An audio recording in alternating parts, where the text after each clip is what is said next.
దాదాపుగా దొరుకుతాయి అక్కడ ఇక్కడ ఇక్కడ అక్కడ. అంటే సిటీలో మరీ ఇంకా అంత చెట్లు లేకుండా ఏం లేవు, ఎందుకంటే ఈ ప్రాంతంలో ఉండేవాళ్ళమే కాబట్టి కొంచెం పక్క కాలనీల్లోకి అటు ఇటు వెళ్తే దొరుకుతాయి. పిల్లల్ని తీసుకొని వెళ్ళటం లేదా కొంచెం అవుట్స్కట్స్కి అయినా తీసుకొని వెళ్ళటం, వాళ్ళకి అభ్యాసం చేయించడం. నాన్న ఇది ఈ చెట్టు, ఇది ఈ చెట్టు అని బాటనీ క్లాసెస్ చెప్పినట్టుగా ఉంటుంది.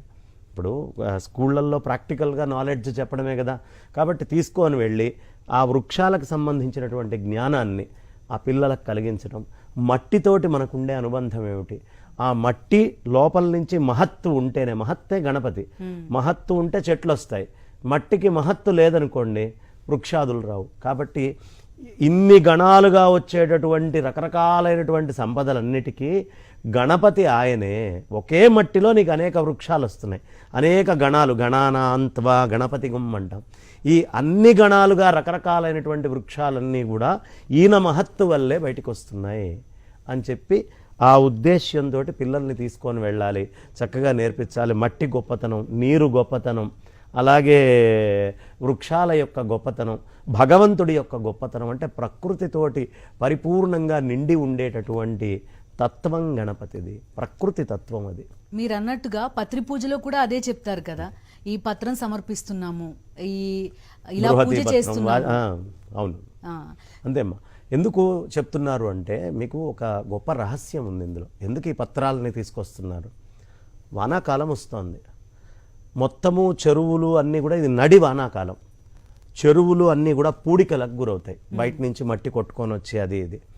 ఇప్పుడు ప్రతి ఇంట్లో వాళ్ళు అంత గుప్పెడు మట్టి తీసుకొని వచ్చారనుకోండి, ఏమైంది? సాధారణంగా ఇసుకెత్తుకెళ్లే దొంగలే కానీ మట్టి పూడిక తీసి చెరువుల్ని నదుల్ని అన్ని చక్కగా ఉంచుదాం అనుకునే వాళ్ళు ఎవరున్నారు? లేరు. మానవుడు స్వార్థం, వాడికి డబ్బులు వస్తాయంటేనే చేస్తాడు.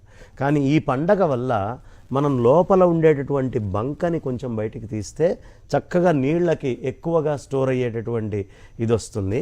ఆ తీసినటువంటి మట్టిని ఈ 21 రకాలైనటువంటి బొటానికల్ అద్భుతమైన హెర్బ్స్ని తీసుకొని వచ్చి ఇక్కడ గణపతి తత్వాన్ని మంత్రముతోటి ఆవాహన చేసి, ఆ స్వామి నాయన నీ వల్లే మహత్తత్వం అని ఈ మట్టిని ఆ వృక్షాలని రెండింటినీ కలిపి మళ్ళీ ఇంట్లో పెట్టుకోమని చెప్పట్లా, దీన్ని తీసుకొని వెళ్ళి మళ్ళీ నిమజ్జనం చేయండి. ఏ నదిలోంచి తెచ్చావో, ఏ బావిలోంచి వచ్చినాయో దాంట్లోకే తీసి పూడికని మళ్ళీ చక్కగా ఆ మట్టిని అందులో వేయండి. అంటే కొట్టేసిన ఇసుకకి వెళ్ళిపోయినట్టే అన్నట్టు కాకుండా చక్కగా మళ్ళీ ఈ బంకమట్టి మొత్తం అక్కడ వాడబడ్డం, ఇది దాని ప్రత్యేకత. ఈ వినాయక చవితిలో చేసే పూజా విధానము, పూజకి చేసే ప్రిపరేషన్, ఇదంతా కూడా ప్రకృతితోటి, మన ఆరోగ్యంతో, వీటన్నిటితోటి ముడిపడి ఉన్న ఒక ప్రక్రియ, అబ్సల్యూట్ సైంటిఫిక్.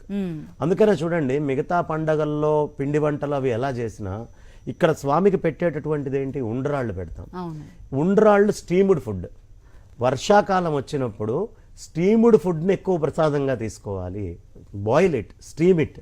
అంటే చేసేటటువంటి ప్రతి పనిలోనూ మనకు అవసరమైనటువంటి ఆ జీవన విధానానికి అవసరమైన సరళిని చూపిస్తూనే భగవంతుణ్ణి ఎలా మళ్ళీ దీంతో ఎక్కడ అనుబంధం వదిలిపెట్టకుండా కలుపుకుంటూ తీసుకొని వెళ్ళాలి.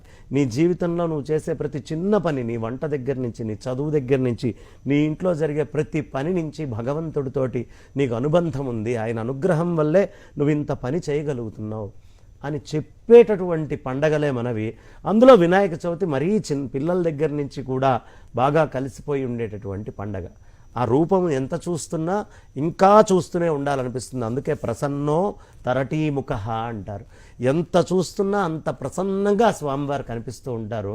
చిన్న పిల్లలు కానీ, పూర్ణిమ నాటి చందమామ కానీ, లేదు సముద్రం కానీ, లేదు ఈ గణపతిని కానీ, ఏనుగు ముఖం కానీ, ఎంత చూస్తున్నా ఇంకా ఇంకా ఇంకా ఇంకా చూస్తూనే ఉండాలి అని అనిపిస్తూ ఉంటుంది. ఫుల్ ఆఫ్ లైఫ్ వీళ్ళందరూ కూడా, ఫ్లోయింగ్ లైఫ్, జీవం. అవును. అందుకని వాటి యొక్క గొప్పతనాన్ని అలా చూపిస్తూ ఉంటారు. అవును.